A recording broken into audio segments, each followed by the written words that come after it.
Ladies and gentlemen, welcome to the content patch for whatever the hell this date is, 2012. My name is TotalBiscuit, and I am in Vegas right now on the mobile rig, hence the headset mic, hence the not so good, and I have no idea what time this is going to go out. I am minus whatever many hours from my usual place, and my upload is the other side of the planet. I don't even know. It's going to come out as quickly as we can get it, and that's going to be the case for the rest of the week. But we'll try and get the episodes out regardless. I'm rather busy at the IPL 5 tournament. Coming up later in the show, Hotline Miami 2 in the works. Wii U sells 400,000 units in launch week. Why Timesplitters 2 got cancelled. Economist explains the future of Valve. And Double Fine's Amnesia Fortnight prototypes revealed. Just a couple of weeks after its release, the top-down, ultra-violent and somewhat trippy shooter Hotline Miami has had its sequel, which is needless to say called Hotline Miami 2 at present, announced by its developer Denaton Games. The game seems to be quite a hit, with the developers deciding to turn an already rather large DLC pack that was planned into a full-blown sequel. The developer is quoted as saying, well, it seems like it will end up bigger in terms of the number of levels we've got planned than the first, so it feels reasonable to release it as a full game rather than a DLC. We've barely begun working on it, though. Still got things we need to patch with the first game, so that's the main priority right now. On the subject of the game's rather standout soundtrack, he said that many of the artists were interested in returning for the sequel. However, they may be bringing on new bands to ensure that the soundtrack is kept fresh. Details on the sequel are currently sparse, but it is thought to contain new characters, stories from different angles, and the possibility of a map editor. That's probably the most exciting thing that they've really got to offer when it comes to that.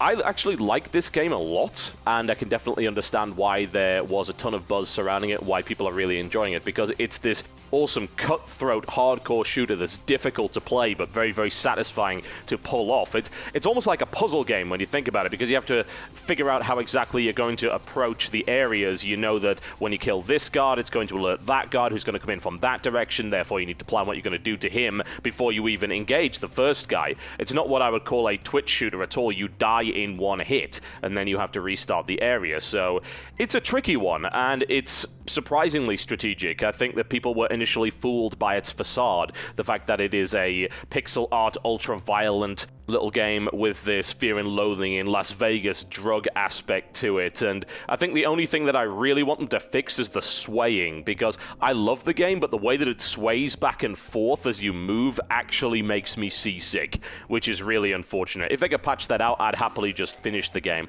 That would be wonderful, but as it stands, I really can't play it for more than 15 to 20 minutes at a time, but certainly recommended, no doubt about that, and I know it was on a flash sale at some point during the Steam sale.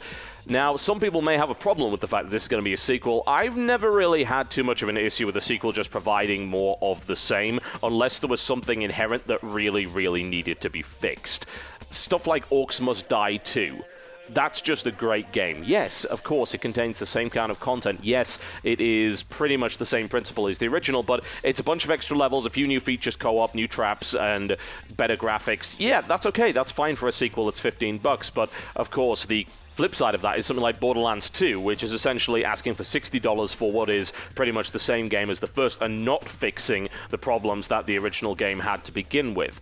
So I feel that there is a possibility this will end up doing really, really well indeed, especially if it actually includes the map editor, because I feel that you could design some really killer levels and you could have this whole culture around creating really awesome levels and sharing them with people, and then people having to post their speed runs or their best ways to approach it. That could start a really nice little subculture. That would be fun. That would remind me of the old audio surf days where everyone was just posting their crazy runs on every track they could imagine. So yeah, more of that, please, and just more of Hotline Miami. It's been reported that the initial stock of Wii U has sold out over its launch week, with current figures standing at around 400,000 units shifted in the US during the 7-day period. For those who want a few comparisons, that's much better than the Xbox 360, which sold 326,000 units in its first 2 weeks, but is significantly short of the 600,000 units sold in the first week of the original Wii. That said, of course, you cannot sell units that you do not have, and it seems like the stock was even more limited this time around than the Wii launch, which was criticized heavily for just not having enough consoles to sell to the people who actually wanted them. At the moment, there doesn't appear to be any information on the attach rate, which is what I'm personally interested in. We reported on the show a few days back that the Wii U had to sell with one game in order to actually make a profit, this being one of the first consoles that Nintendo was actually sold at a loss on launch. The best information we have so far is from GameStop on the 15th of November, so this very well might not be accurate, but they reported that they had an attachment rate of around 2.4, which means that on average, people purchasing a Wii U were also picking up about 2.5 games each on average. However, this information was based on pre-orders, and it very well might have ended up being lower than that, since there may have been customers that decided they didn't actually want or couldn't have afforded as many games as they ended up pre-ordering in the first place. It's a fairly strong start, I feel, for the system, although it does seem like they didn't quite manage to communicate what exactly is good about it, whereas the Wii, they did a much, much better job. If you can remember all of the hype going on prior to the Wii's launch, the motion controls, the amount of appearances that they had on talk shows, even daytime television was packed full of content that actually featured the Wii. And the Wii U hasn't really seemed to have done that. It feels like they're trying to communicate an idea, but they don't necessarily know how best to do it. As far as I'm concerned, this time around, the ideas with the Wii U are much more clever. They're not necessarily as overt or as obvious, but the utility that the system provides is nothing short of phenomenal. But how do you communicate that to a consumer? It's much easier to communicate the idea of, oh, you waggle the stick around and things happen. You can simulate boxing or bowling or golf. That's really easy to market. And the initial adverts for the Wii very much grasped that from the get-go, and they had a launch title which was able to make that happen. This time around, they do have a launch title that also demonstrates just how cool the Wii U's functionality actually is, but that pad is multifunctional. The whole notion that you can watch television or just take the console elsewhere, they haven't really seemed to have grasped the idea that asymmetrical multiplayer is awesome, or that you can have a second screen down there so you can play split screen without screen cheating, or indeed having to split the screen in the first place. There's all sorts of things that the console can do, but Nintendo really needs to demonstrate it. And with Nintendo's recent hardware, and I'm talking all the way back to the DS here, the original DS, they have been the guys that have had to demonstrate that this innovation actually makes sense.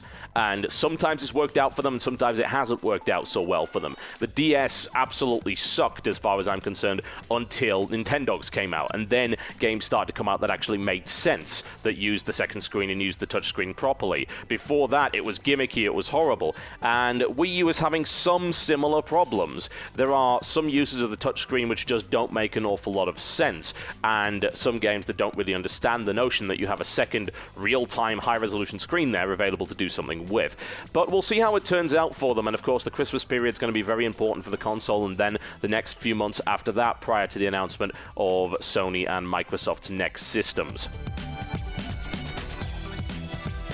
Ex-developers from the studio Free Radical, which was shut down and then bought by Crytek and turned into the Nottingham-based wing Crytek UK, have talked a little bit about Timesplitters 4 and why it simply didn't happen. They talked at reasonable length about the fact that publishers were able to play a small playable demo of the prototype, which was in very early stages of development, but all seemed to come back with one of two responses. The first being to question why Haze didn't sell very well, and of course why it was critically panned across the board. The second problem being that the game was apparently just not marketable. The unanimous opinion among all publishers was that, quote, you can't market a game that is based around a diverse set of characters and environments. You need a clear and easily communicated marketing message, and Timesplitters does not have one. They went on to concede the point that actually the publishers may very well be correct, considering that the Timesplitters series has historically been a very critically acclaimed series, yet has not done so well in terms of sales figures. As you might imagine, it's a little bit difficult to go back and dig for sales figures of games that were released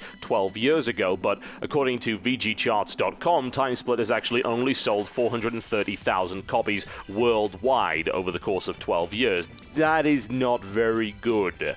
That's actually pretty damn poor. The second game, however, worldwide over all platforms, that's a PS2, GameCube, and Xbox, sold approximately 1.77 million, which is a reasonable number, but then they decided they'd make a game called Future Perfect, and as you probably know, Future Perfect was not exactly the multiplayer experience that Timesplitters originally offered.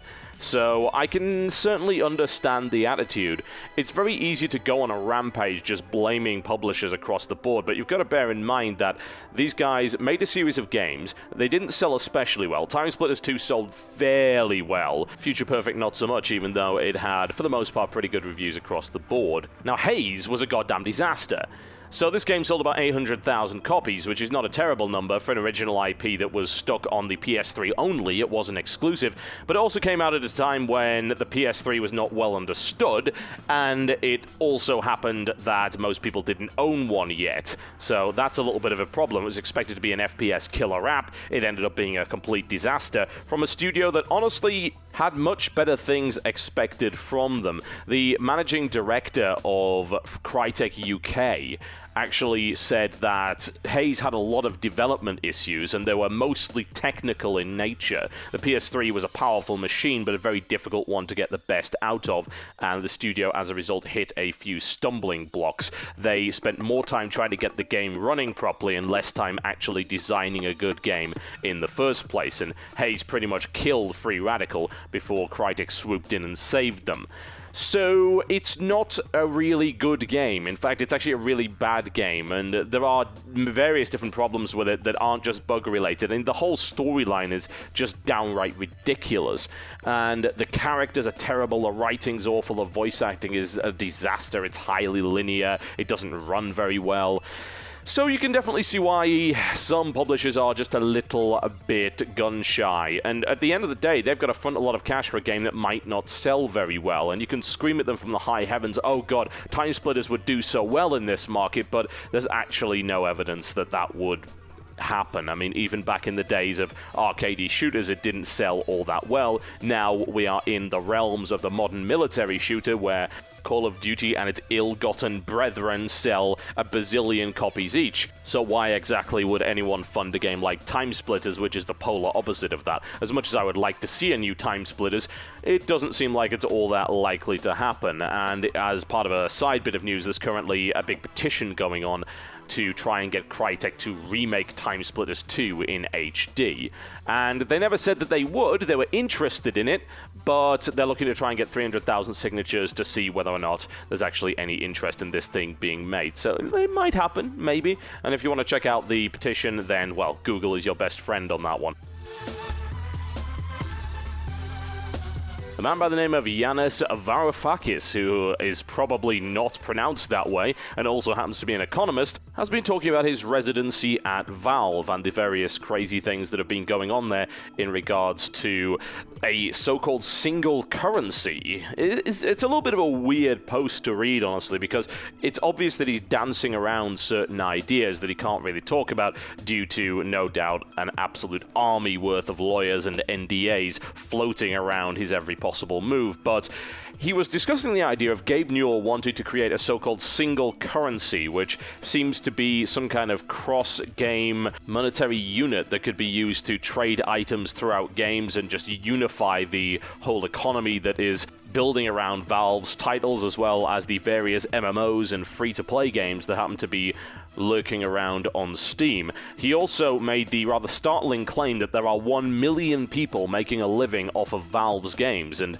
he wasn't talking about the number of people working in the Valve studio either. He said that there were 200,000 people making money in China, making money from Valve games. Now, I don't know if he just means Team Fortress 2 here. If he does, then that's just mind-boggling, or maybe it's the number of games that have the Steam Workshop involved, or maybe it's just any free-to-play MMO that also happens to be on Steam. I mean, what are we really talking about here? Are we talking about gold farming? Are we talking about legitimate work through the Steam Workshop to create items for Team Fortress 2? Are we talking about trading in the virtual economy of TF2? Are we talking about stuff like, say, Spiral Knights, which is a free-to-play MMO that has the Steam trading system built into it? Very hard to say indeed. It's a really interesting article to read because it goes on to talk about the managementless nature of Valve, which is something that we've known about for a while, and how it's very countercultural when it comes to large companies. And it also went on to point out that Valve is definitely getting into, or at least prototyping, things for the hardware business. They've been concerned for a while that Apple and Microsoft have been taking a bigger slice of the pie based on the use of particular devices, and as a result, they want their own devices to allow them to compete in that regard. They've also been experimenting with AR goggle prototypes. Really interesting stuff coming out of Valve there. Valve's kind of like this mad scientist laboratory. It is almost Black Mesa when it comes to the development. I'm just hoping that we don't have some horrible scientific and industrial accident that destroys the game industry. We shall see. And finally, the top 4 games from Double Fine's Amnesia Fortnight have been announced after a rather fervorish round of community voting. The 4 titles that made the cut and will be developed over the next couple of weeks as part of Valve's Amnesia Fortnight, where they drop everything, split up into independent teams, and try and develop prototypes for various games which may or may not end up coming out sometime in the future are... Wow, that was a run-on sentence. Hack and Slash, which is an adventure game whereby you must hack using your computer skills in order to survive. Autonomous, which is an 80s-inspired sandbox building game involving autonomous robots. Space-based DF9, which is seemingly a Startopia-inspired space station creation and management sim.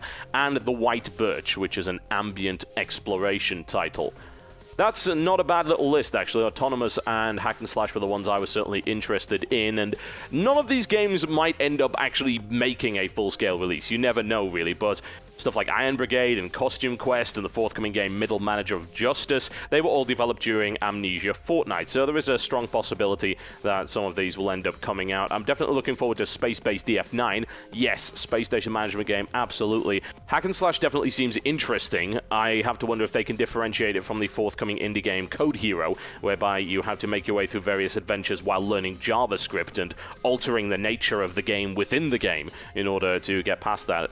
So we'll see how far they really want to go down the rabbit hole with it. Is it just a bunch of abilities that have wicked and weird names that are related to computer hacking, or is there some actual more complex interface and commands going on? Difficult to say based on a 30-second pitch, but over the next couple of weeks you will be able to see the process of this being live streamed over on twitch.tv/doublefine. That's twitch.tv/doublefine over the next couple of weeks. I'm very interested to see what comes out of this. Okay, folks, that is me done for the day and the content patch. Thank you very much for watching. As I mentioned before, I'm in Vegas for the week to cast the IPL 5 tournament. That means that videos will be coming, but they are sporadic. I have prepared some content which should run until about Sunday, so you should be seeing some interesting stuff come out over the next couple of days, and I'll try and keep up on content patch when I can. I just can't guarantee when the episodes will actually come out because, hey, I'm now on -8 GMT, and, well, the schedule's all over the place. Thanks a lot for watching, folks, and I will see you next time.